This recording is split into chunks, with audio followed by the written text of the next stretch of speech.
Maoist అగ్రనేత మల్లోజుల వేణుగోపాల్ జనజీవన స్రవంతిలోకి రావడంపై ఆయన కుటుంబ సభ్యులు హర్షం వ్యక్తం చేస్తున్నారు. వేణుగోపాల్ నిస్వార్థంగా ప్రజల కోసం పనిచేశారని ఆయన అన్న కొడుకు దిలీప్ అన్నారు. నమ్మిన సిద్ధాంతాలు ఆశయాల కోసం పనిచేశారన్నారు.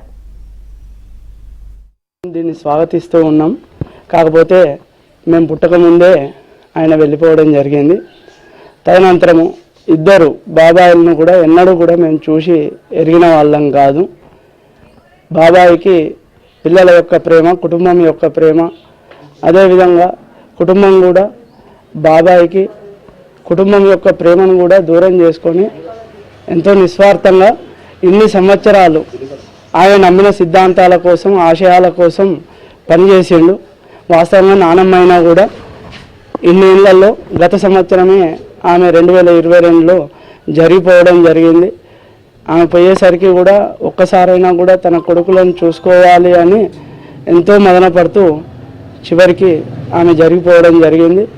ఇవాళ వస్తున్నారు అని ఇంతమంది పాత్రికేయులు వచ్చి చెప్తూ ఉంటే ఒకవైపు నమ్మశక్యంగాను, మరోవైపు నమ్మశక్యం కాకుండా ఉంది.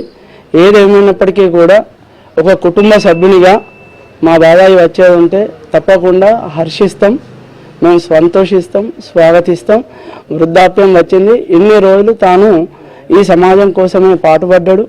వృద్ధాప్యం వచ్చింది, ఇప్పటికైనా కూడా వచ్చి కుటుంబ సభ్యులతోటి సంతోషంగా ఉండాలి అని మనస్ఫూర్తిగా